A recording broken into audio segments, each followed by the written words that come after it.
안녕하세요, 진호수입니다. 우리가 드론을 날리다 보면은 핸드랜딩을 해야 되는 상황이 발생을 합니다. 실제로 이게 뭐 바닥이 평평하지 않다거나 아니면 뭐 물이 고여 있다거나 사람들이 너무 많아서 착륙할 지점이 좀 정확하게 좋지가 않다. 그럴 때는 핸드랜딩을 해야 되는 상황이 발생을 하는데 한 번도 해보지 않으신 분들은 굉장히 당황하고 어려울 수가 있습니다. 그렇기 때문에 핸드랜딩 하는 방법을 말씀을 드리는 거고, 저는 기본적으로 핸드랜딩을 권하지는 않습니다. 뭐 이거 핸드랜딩을 해야지 숙련자다 이렇게 말씀하시는 분도 있는데 권하지는 않아요.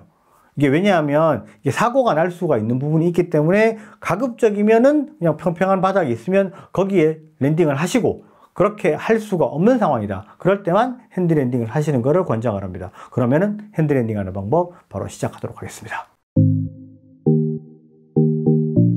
자, 핸드랜딩 할 때 가장 중요한 부분은 사실은 이게 조종기 파지법인데, 조종기를 이렇게 우리가 딱 들고 있을 때 왼손 오른손 잡고 있잖아요. 여기 왼손 부분이 이제 우리가 스로틀 부분이죠. 위로 올리면 올라가고 내리면 내려가고 그 부분인데, 보통 이렇게 드론을 잡아야 되기 때문에 오른손은 조종기에서 놓으셔야 되죠. 왼손을 잡고 스로틀 언제든지 내릴 수 있도록 이렇게 요 준비만 해주시면 돼요.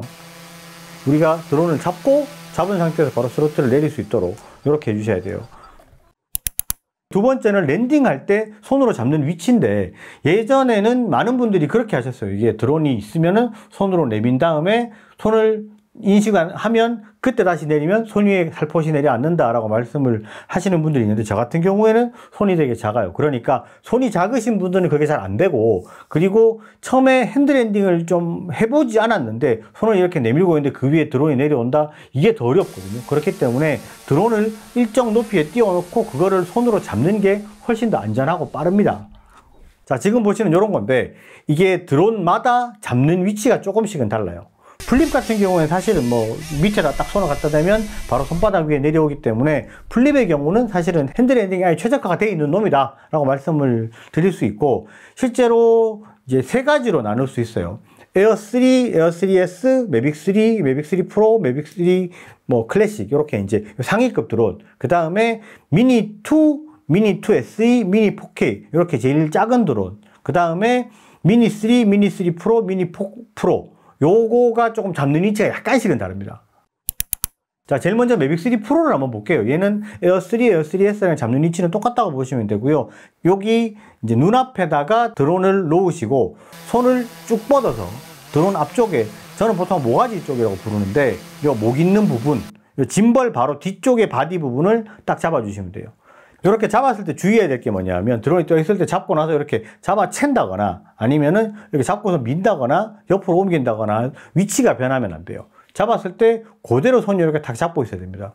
갑자기 이렇게 잡고 나서 당긴다거나 위로 올린다거나 하면은 프롭이 미친 듯이 돌아가거든요. 왜냐하면은 얘는 항상 그 자리를 지키려고 하기 때문에, 그거를 지키려고 좀 프롭이 고속으로 좀 과도하게 도는 경향이 있습니다. 그렇게 되면 위험하기 때문에 잡았을 때는 그 상태 그대로 이렇게 살포시 잡는다는 느낌으로 잡아주시면 돼요. 잡고 나서 손을 이렇게 조종기를 내려주시면 시동이 꺼지죠? 그럼 끝난 겁니다. 그렇게 하시면 이제 핸드랜딩이 끝났다고 보시면 돼요. 그리고 미니 4 프로 같은 경우에는 지금 보시면 앞쪽에서 안 잡고 뒤쪽에서 잡습니다. 보통 엉덩이 부분이라고 표현을 하는데, 저는 그 엉덩이 쪽, 배터리 푸는 클립 쪽 바로 앞쪽 고기를 딱 잡으시면 돼요. 잡고 조종기 스로틀을 내려주시면 프롭이 꺼지죠? 이러면 랜딩이 끝났고요. 하방 센서가 앞쪽에 요 손이 들어가면 이 부분을 장애물로 인식을 하고 그쪽이 약간 더 민감하게 되어 있어요. 그렇기 때문에 앞쪽에다 손을 넣으면 도망을 갑니다. 이게 미니 3, 미니 3 프로, 미니 4 프로가 동일합니다. 그렇기 때문에 얘들은 앞쪽에서 안 잡고 뒤쪽에서 잡습니다. 그 다음에 미니 4K인데, 미니 4K 같은 경우는 미니 2랑 미니 2SE랑 똑같죠. 이렇게 보시면 얘도 앞쪽인데 얘는 약간 더 바디 쪽에 가깝게 손이 들어가도 큰 문제는 없습니다. 손을 이렇게 살포시 넣으면 그렇게 해서 스로틀을 내려주시면 프롭이 꺼지죠. 이렇게 하시면 됩니다. 자, 지금 보여드린 방법은 제가 주로 사용하는 방법이고, 이게 무조건 뭐 절대적으로 옳다, 이게 뭐 맞는 방법이다 이렇게 말씀드릴 수는 없습니다. 그러니까 본인의 스타일대로 맞는 게 있다, 나는 이렇게 해보니까 편하더라 하시면 그 방법대로 하시면 돼요. 그런데 초보자들한테 가르쳐 드렸을 때 이렇게 하니까 제일 이해가 빠르더라 라는 그 제 경험상으로 이렇게 가르쳐 드리고 말씀을 드리는 거고요. 실제로 핸드랜딩은 처음에 말씀을 드렸지만 그냥 평상시에는 바닥에 랜딩을 하시는 게 좋고 핸드 랜딩을 자주 사용하실 필요는 없다. 그렇지만 여러 가지 상황에서 사용을 할 줄을 아는 게 그래도 사고라든지 이런 부분이 덜 날 수 있기 때문에 그런 부분은 한두 번씩은 연습을 해보시는 거로 권장을 합니다. 오늘 영상은 여기까지 하고요. 영상이 좋으셨으면 좋아요, 구독 꼭 부탁드리겠습니다. 감사합니다. 진했었습니다. 안녕하세요, 진했습니다. 우리가 드론을 운용을 하다가 보면 항상 이륙한 자리에서 다시 착륙을 시키지는 않습니다. 보통 이륙을 해서 여러 가지 경로로 이동을 하거나 하는 경우들이 많이 생깁니다. 그럴 때는 조금 이제 당황스러울 때가 조금 있습니다. 뭐냐면 드론을 다시 리턴 투홈을 했을 때 내가 있는 자리로 오는 게 아니라 드론이 원래 이륙했던 자리로 돌아가기 때문에 다시 돌아가야 된다거나 아니면은 리턴 투홈을 실행시켜 놓고 기체가 왜 안 오지? 라고 해서 다시 이륙했던 자리로 뛰어가거나 하셨던 경험들 한 번씩은 있을 거라고 생각이 됩니다. 그런데 이번에 펌웨어가 업데이트가 되면서 이 컨트롤러 위치로 홈 포인트를 다시 바꿀 수 있는 기능이 있기 때문에 그 부분에 대해서 간략히 설명을 드리려고 영상을 준비했습니다.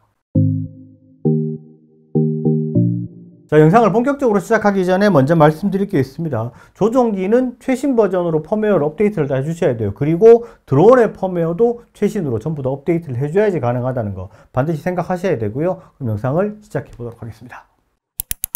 설명의 편의를 위해서 조종기 화면을 보여드리도록 할게요. 지금 여기서 이륙을 시키겠습니다. 이륙하는 지점은 자동차 지붕입니다. 여기서 이륙을 해서 올라가면 홈포인트가 바로 업데이트가 됐죠. 여기에서 멀리로 보내볼게요. 쭉 보내서 멀리까지 오면, 자, 여기에서 리턴 투홈을 실행을 시켜볼게요. 그러면은 원래 이륙했던 자리도 당연히 오겠죠. 쭉 한참 옵니다. 자, 이 정도 수준 왔어요. 자, 여기에서 리턴 투홈을 취소를 할게요. 지금 보시면 여기 홈 포인트가 표시가 되죠. 자, 이게 잘 보일지는 모르겠는데 제가 지금 여기서 이동을 한번 해보겠습니다. 쭉 옆으로 주차장에서 조금 멀리 떨어져서 이동을 한번 해보겠습니다. 자, 여기에서 화면 옆쪽에 여기 요 자리를 눌러 보시면 표시가 이렇게 됩니다. 자, 이렇게 했을 때 착륙을 할지 리턴 투홈을 할지가 보이는데 여기에서 아래쪽에 있는 홈 포인트 업데이트를 클릭을 합니다. 자, 그리고 나서 기체 RC가 나오는데 우리는 RC 조종기, 내가 들고 있는 게 RC 조종기이기 때문에 RC를 터치하고 확인을 누르면 홈 포인트가 업데이트가 됩니다. 자, 들리죠? 홈 포인트가 업데이트가 됐어요. 그렇게 하시면 이렇게 홈 포인트가 변한 게 보이죠. 이게 지금 멀리 있어서 정확히 보이지는 않는데 제가 있는 것보다는 약간은 멀리 있는 위치에 오는데 이 자리로 제가 리턴 투홈을 시켜보도록 하겠습니다. 자, 쭉 돌아옵니다. 돌아오는데 이렇게 와서 지금 오는데 조종기 있는 자리보다는 조금 멀리 2m에서 3m 정도 떨어진 지점으로 도착을 했어요.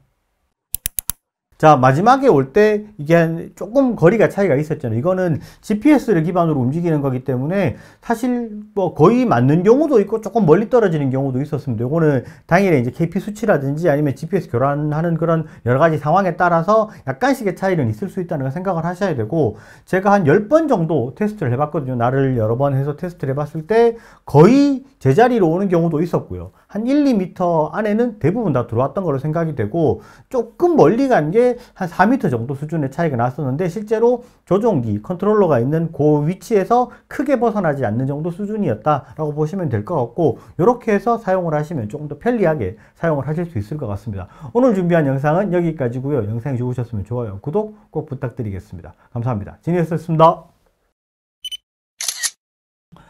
안녕하세요, 진이었습니다. 드론으로 촬영된 영상을 TV나 영화나 이런 여러 유튜브나 이런 매체에서 보시고 괜찮다, 나도 한번 촬영을 저렇게 해보고 싶다 라고 해서 드론을 구매하신 분들 많을 겁니다. 그런데 막상 내가 촬영을 딱 하고 보면 뭔가 앵글도 좀 예쁘지가 않고 이게 원하던 그런 스타일의 영상이 나오지가 않아서 조금 어렵다 라고 생각을 하시는 분들이 많은 것 같습니다. 실제로 드론을 사서 딱 나가면 잘 할 줄 아는 게 별로 없으니까 마스터샷 한번 싹 돌려보고 퀵샷 몇 번 찍어보고 내가 이렇게 조정해서 막 찍어보고 해도 이게 너무 어려운 거 아니냐, 이렇게 해서 좀 촬영 기법에 대해서 물어보시는 분들이 요즘 많이 있습니다. 그래서 오늘 영상을 준비를 했고요. 굉장히 간단한 4가지를 오늘 다룰 건데, 이게 2023년 10월에 제가 요 영상을 한번 촬영 기법에 대해서 간단히 한번 다뤘습니다.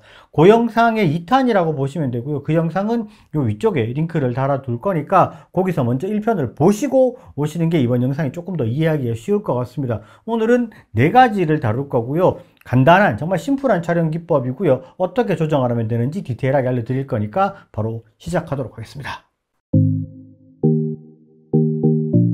첫 번째로는 POI입니다. 피사체를 중심으로 이렇게 회전을 하는 방법인데요. 드론으로 촬영을 할 수 있는 가장 기본적이지만 가장 많이 사용하는 촬영의 방법이라고 보시면 됩니다. 그런데 이거는 피사체와의 거리에 따라서 느낌도 다르고 촬영하는 카메라의 앵글에 따라서도 느낌을 다르게 낼 수 있습니다. 지금 보시는 것처럼 굉장히 높은 위치에서 멀리 있는 마을을 POI로 촬영을 하게 되면 이 마을이 위치하고 있는 전체적인 환경, 주위의 입지 등을 보여줄 수가 있고요. 이렇게 가까이에서 촬영을 하게 되면 피사체에 확 집중이 되면서 디테일한 조경 등을 감상할 수가 있고요. 촬영 각도가 계속해서 변하기 때문에 물에 비치는 해도 촬영이 되면 예쁜 그림을 만들어낼 수가 있습니다. 조정 방법을 한번 보겠습니다. 기본적으로 POI를 촬영을 할 때는 스틱 방법은 사실 아주 심플합니다. 오른손은 드론의 진행 방향이기 때문에 진행 방향으로 밀어주기만 하면 됩니다. 왼손은 진행 방향과 반대쪽으로 해주시면 피사체를 중심으로 회전을 하게 되는데요. 왼손, 오른손은 항상 서로의 반대 방향입니다. 이렇게 좌우로 손가락을 움직이다가 보면 어느 순간 중심에 맞춰서 움직이는 구간이 발생을 해요. 그러면 그 상태로 손가락을 고정하시면 계속해서 동일한 구도로 촬영이 됩니다. POI 같은 경우에는 촬영을 하는 게 조금 어렵다고 생각이 될 수도 있는데 연습을 하실 때는 피사체를 조금 멀리 있는 것부터 지정을 하셔서 POI 연습을 하시는 게 좋습니다. 멀리 있을 때는 아무래도 조정을 하기가 조금 쉬워요. 그러다가 조금 익숙해지면 점점 더 가까이 있는 피사체를 촬영을 해 보시는 게 좋고요. POI 촬영 같은 경우에는 드론에서 굉장히 많이 사용이 되는 방법이기 때문에 이거는 드론 촬영한다면 반드시 익혀야 되는 필수 과정이다 라고 보시면 될 것 같습니다. 자, 다음은 푸시인인데요. 말 그대로 드론이 쭉 이렇게 피사체를 향해서 밀고 들어가는 그런 형태입니다. 지금 보시는 이런 느낌이에요. 멀리서 전체의 피사체를 잡아두고 안쪽으로 드론이 쭉 들어가면서 드론의 고도가 점점 낮아지는 형태의 촬영 방법인데요. 멀리서 보이는 피사체가 점점 다가오기 때문에 영상을 보는 사람이 점점 더 피사체 쪽으로 집중을 하게 되는 그런 영상입니다. 푸시인 같은 경우에는 전체적으로 영상의 인트로 느낌이라고 보시면 될 것 같습니다. 이렇게 멀리서 쭉 안쪽으로 들어가다가 이렇게 다른 영상으로 전환을 하면 조금 더 자연스럽게 영상을 전개해 나갈 수가 있습니다. 푸시인을 할 때는 조종기의 조작은 오른손은 앞쪽으로 밀어주고 왼손은 뒤로 당겨주시면 됩니다. 그러면 드론이 앞으로 전진을 하면서 고도가 낮아지기 때문에 조종기를 조작할 때 양손의 밸런스를 잘 맞춰주셔야 되는데 오른손보다는 왼손의 조작에 조금 더 신경을 써주셔야 됩니다. 자, 그리고는 뒤쪽으로 물러나오는 푸시아웃입니다. 이거는 푸시인과는 정반대의 움직임인데요. 피사체를 화면 중심에 두고 점점 멀어지면서 고도가 점점 더 높아지는 촬영의 방법입니다. 보통 이렇게 쭉 뒤로 가게 되면 피사체가 점점 멀어지기 때문에 이야기가 끝나가는 엔딩의 느낌을 만들어 줄 수가 있어요. 푸시아웃으로 촬영된 영상은 이런 식으로 활용을 할 수가 있겠죠. 걸어가면서 뒤로 쭉 빠져나오다가 이렇게 영상을 이어붙이고 BGM을 점점 소리를 줄이고 어두워지면서 영상을 마무리하면 자연스러운 엔딩의 느낌을 만들어 줄 수가 있습니다. 푸시아웃의 조정법은 푸시인과 딱 정반대입니다. 오른손은 뒤쪽으로 밀어주고 왼손은 앞쪽으로 밀어주시면 되는데요. 앞에서도 이야기를 했지만 요거는 왼손의 조작에 조금 더 신경을 써줘야 된다고 말씀을 드렸어요. 그게 왜 그러냐면 빠지는 속도와 높이를 잘못 맞추면 이런 식의 영상이 됩니다. 뒤로 쭉 빠지면서 드론이 상승하는 속도가 안 맞으니까 이렇게 화면의 중심에서 마을이 벗어나 버렸습니다. 이렇게 되면 피사체에 대한 집중도가 떨어지기 때문에 영상미가 조금 떨어지죠. 화면의 중심에서 피사체가 벗어나지 않게 컨트롤을 잘 해주시는 게 푸시인, 푸시아웃에서는 상당히 중요합니다. 자, 그리고 마지막은 틸트 다운이라고도 하고요. 이 영상을 약간 말아 올리는 듯한 느낌이라서 롤업이라고 부르기도 합니다. 피사체를 중심에 놓고 드론이 상승을 하면서 카메라는 틸트 다운을 하는 거고요. 그러면 피사체를 중심으로 영상을 말아 올리는 듯한 느낌을 주면서 피사체에 집중을 시키는 방법입니다. 실제로 연습을 해보면 사실 이게 가장 어렵습니다. 조정법을 보면 이게 왜 어려운지 바로 이해가 되는데요. 오른손은 아무것도 하지 않습니다. 왼손만 두 가지 동작을 해야 됩니다. 왼손으로 스틱을 앞으로 밀면 드론이 고도가 점점 올라가고요. 검지로 카메라를 아래쪽으로 틸다운을 시켜야 되는데요. 드론이 상승하는 속도랑 카메라가 아래쪽으로 내려가는 속도가 맞춰져야 되기 때문에 이게 쉽지가 않습니다. 근데 이 롤업 같은 경우에는 실제로 익혀 놓으면 쓸 때가 상당히 많아요. 이게 이제 POI를 하면서 롤업을 해주시면 조금 더 다채로운 영상이 되기도 하고, 아니면은 뭐 자동차라든지 뭐 어떤 건물이라든지 이런 거를 할 때 롤업을 익혀 놓으면 아무래도 조금 더 쓸 때가 많아지는 부분이기 때문에 어렵다 싶더라도 반드시 익혀 놓으면 쓸모 있는 그런 영상을 만들어낼 수 있습니다. 드론을 구매해서 연습을 하면 좋은 촬영 기법에 대해서 몇 가지 이야기를 했는데, 실제로 센서 드론이라는 놈을 구매를 하고 나면 처음에 한두 번 촬영을 하다 보면 뭔가 자꾸 이렇게 좋은 풍경, 그 다음 좋은 피사체, 뭔가 웅장한 그런 곳을 자꾸 찾아가게 됩니다. 그런데 이렇게 연습을 하나도 하지 않고 내가 그냥 가서 막상 촬영을 하고 나면 뭔가 앵글도 마음에 안 들고, 이게 내가 촬영한 영상은 왜 이렇게 퀄리티가 안 좋지? 라고 생각을 하시는 분들이 있습니다. 그게 왜 그러냐면 기본적인 촬영 방법이랑 구도를 잘 모르기 때문에 그런 부분이 있습니다. 그러니까 어디 좋은 곳을 찾아가기 이전에 내가 기본적으로 연습을 하는 거를 조금은 해주시고 촬영 기법에 대해서 알아주시는 게 드론을 활용하기가 조금 더 좋다, 이렇게 보실 수 있을 것 같습니다. 그리고 영상을 정리하기 전에 한 가지 말씀을 드리고 싶은 게 있는데, 실제로 유튜브를 하시는 분들이나 아니면 전문적으로 영상을 촬영하시는 분들은 뭐 대부분 알고 계실 거라고 생각이 되는데, 드론으로는 이게 전체 긴 영상을 다 끌고 가기가 힘들어요. 드론 영상만 가지고 전체 영상을 다 이렇게 끌고 가려면 굉장히 좀 화려하게 잘 촬영을 해야 되거나 그렇게 하는데, 실제로 어느 정도 수준이 지나가 버리면 좀 흥미가 떨어지고 지루한 느낌이 생기게 됩니다. 그러니까 드론 영상은 전체 영상에 살짝 들어가는 감초 역할이라고 보셔야 돼요. 그런데 내가 촬영 기법을 조금 더 잘 연습을 해서 촬영을 조금 더 퀄리티 있게 해놓으면 그런 감초의 역할이 점점 더 커질 수 있기 때문에 그런 부분을 조금 더 잘 하려면 연습도 많이 해주셔야 된다는 생각을 하셔야 되고요. 주말에 나가셔서 어디 멀리 안 가더라도 촬영 기법 연습, 손가락 연습을 조금씩만 해주시면 점점 더 좋은 영상을 만드실 수 있을 것 같습니다. 오늘 준비한 영상은 여기까지고요. 영상이 좋으셨으면 좋아요, 구독 꼭 부탁드리겠습니다. 감사합니다. 지니어스였습니다.